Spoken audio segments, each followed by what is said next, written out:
When LeBron was in Miami, who did he have? One of the best shooters ever in Ray Allen. Then you have to look at what my boy Shane Battier did, or Mike Miller, I think 8 threes in a row. He's always had shooters around him because he was a facilitator.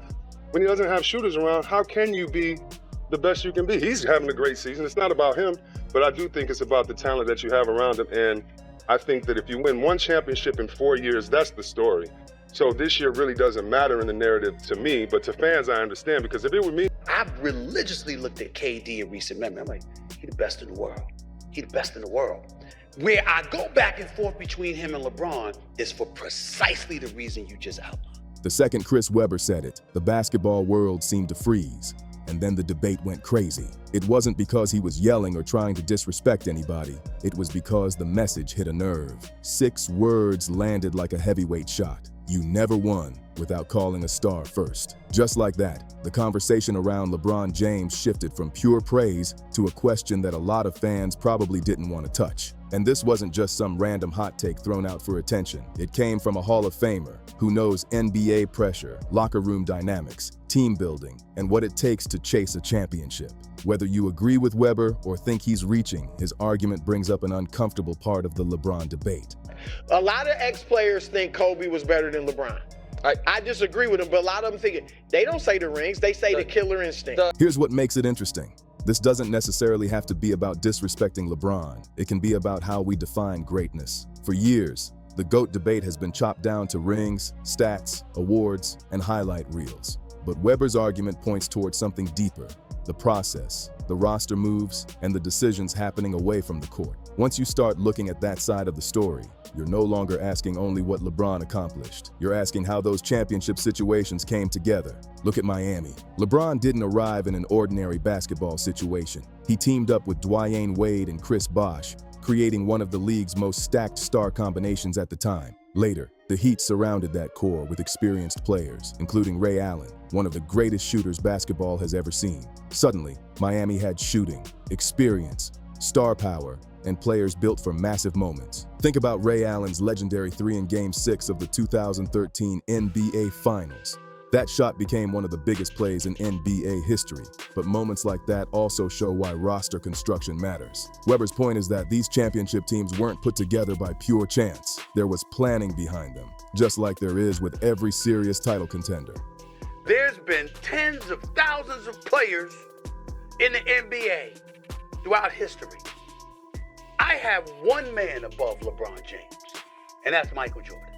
And that's where the conversation gets spicy. If LeBron had meaningful influence over the situations and teammates around him during different stages of his career, should that influence how people evaluate his championships? That doesn't mean erasing those rings or pretending they somehow count less. It means adding context to the discussion. That's also why comparisons with Michael Jordan or Kobe Bryant can get messy. Jordan remained in Chicago while the Bulls gradually developed into a championship machine around him. Kobe spent his championship years inside the Lakers organization, with management making major moves to keep the team competitive. Their circumstances weren't identical to LeBron's, and pretending every superstar followed the same path doesn't really tell the whole story. But there's another side that has to be acknowledged. LeBron didn't break NBA rules by choosing his teams in free agency. Players have the right to make career decisions, and LeBron became one of the biggest symbols of the player empowerment era. Instead of simply waiting for an organization to decide his future, he used the leverage he earned as a superstar. You can call that influence, strategy, or taking control of your career, but it clearly changed how NBA stars approached free agency. That's where Webber's argument gets deeper. When a superstar has that much influence, he can become more than just the guy putting up numbers every night. He can also become a major voice in shaping the environment around him, almost like a player, strategist, and legacy architect rolled into one. Great father, great husband, great businessman, philanthropy. I mean, he's phenomenal. Why is that necessary? Because you got people in his camp walking around. He's number 2 all time. Oh my God, shoot him. That's such a terrible, what an insult. Oh my God, I have you number 2. And maybe that's exactly why LeBron is so difficult to compare with stars from other eras. How do you judge someone who dominated on the floor while also becoming one of the most powerful players off it? Different NBA eras gave stars different levels of freedom and leverage, so the GOAT debate isn't always an apples-to-apples comparison. Then come the numbers, and this is where LeBron's resume gets ridiculous. 4 championships, 4 Finals MVP awards, the NBA's all-time scoring record, and elite production across more than 2 decades. Whatever side of Webber's argument you land on, those accomplishments are sitting right there. That level of longevity is straight up rare. You can debate LeBron's teammates, coaches, and roster situations all day, but you can't fake elite consistency for that long. You don't stay near the top of the NBA for more than 2 decades because somebody gave you an easy ride. At some point, that comes down to talent, discipline, durability, and greatness. I would challenge that. You would challenge that? Yes. Let me tell you why I would challenge it. I agree with you if you're taking LeBron from the time that he won against OKC and he won his first title. But this is where people can get the GOAT conversation twisted. Greatness isn't just about stacking trophies, records, and highlight clips until one resume looks bigger than everybody else's. If it were really that simple, the debate would have been settled years ago. It hasn't been because fans and former players also care about context. The journey matters, the setbacks matter, the competition matters, and the amount of control a superstar had over his situation matters too.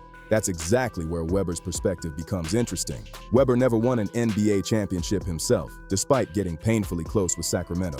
He understands what it feels like when a title run depends on teammates, coaching, management, injuries, matchups, and all the other pieces a player can't fully control. So when he looks at LeBron having major influence over his career choices and basketball environments, he may naturally see greatness through a different lens. That doesn't automatically mean jealousy or bitterness. It's simply a different perspective from somebody who experienced how brutal championship windows can be. LeBron to me is the hardest when you have he's a small forward, but he had a point guard mindset with like a scoring mentality. Out of the 3 of them, how about this one? Out of the 3 of them, he's the worst scorer coming into the league out of the 3. When everything has to line up at exactly the right moment. Meanwhile, LeBron's influence can still be felt across the modern NBA.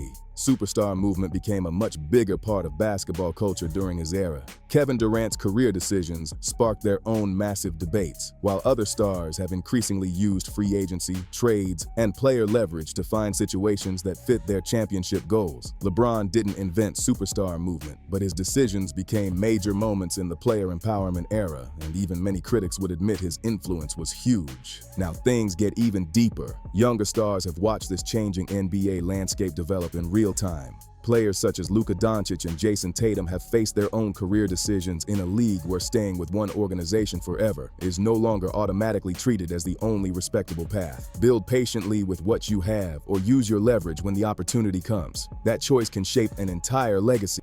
The Lakers are the biggest disappointment of the 2022 season. But LeBron James, he says he's having the time of his life.